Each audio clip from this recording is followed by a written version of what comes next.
Hello everyone, তো আমি আজকে আপনাদের দেখাবো কিভাবে সহজ সরল পদ্ধতিতে সুস্বাদুভাবে আলু ছোলা রান্না করা যায়।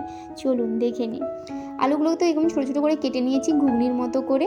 তারপর একটা কুকার নিয়েছি, কুকারে আলু আর ছোলার ডালটা দিয়ে নুন দিয়ে সেদ্ধ করে নেব।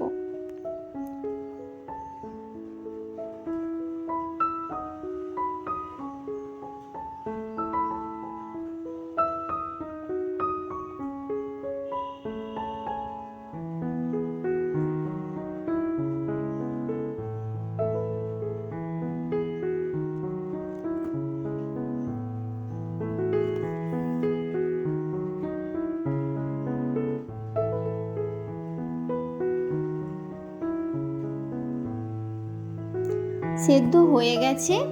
এইবার একটা কড়াই নেব, কড়াইটা ভালো করে গরম করে নিয়েছি। গরম করে ওতে দিয়ে দেব তেল, যতটা রান্না করব সেই ওয়াইজ তেল দেব।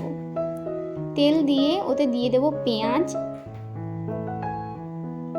পেঁয়াজটা দিয়ে হালকা নুন দিয়ে দেব, কারণ আমি এটা শুনেছি যে নুন দিলে পেঁয়াজে নাকি তাড়াতাড়ি পেঁয়াজটা নরম হয়ে যায়। তো নুন দিয়ে একটুক্ষণ নেড়ে নেব যতক্ষণ না পর্যন্ত পেঁয়াজটা হালকা লাল হয়ে যায়। হালকা লাল হয়ে গেলে তারপরে ওখানে দিয়ে দেব কয়েকটা শুকনো লঙ্কা।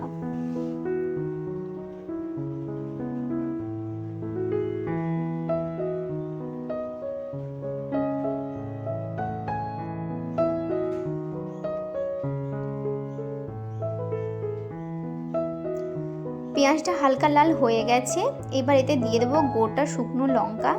এই লঙ্কাগুলো আমাদের বাড়িতে তৈরি, আর এটা লাল লঙ্কা নয়, এটা হলুদ লঙ্কা, তাই জন্য এত ছোটো ছোটো।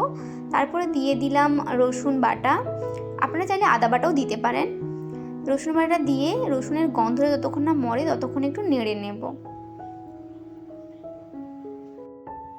পেঁয়াজ লঙ্কা আর রসুনটা ভালো করে কষানো হয়ে গেছে, এবার ওতে দিয়ে দেবো গুঁড়ো মশলা, জিরে গুঁড়ো, ধনে গুঁড়ো, হলুদ গুঁড়ো।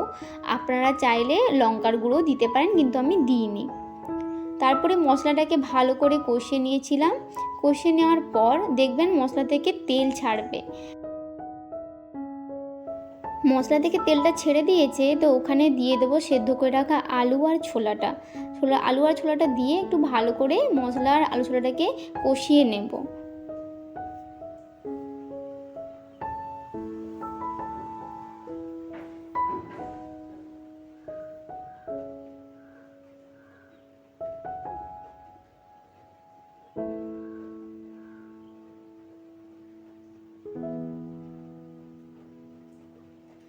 এবার আলু ছোলাটা ভালো করে কষানো হয়ে গেছে, মশলার সঙ্গে মিক্সড করা হয়েছে। এবার দিয়ে দিলাম জল, জলটা দিয়ে এটাকে ফুটিয়ে নেব। এবার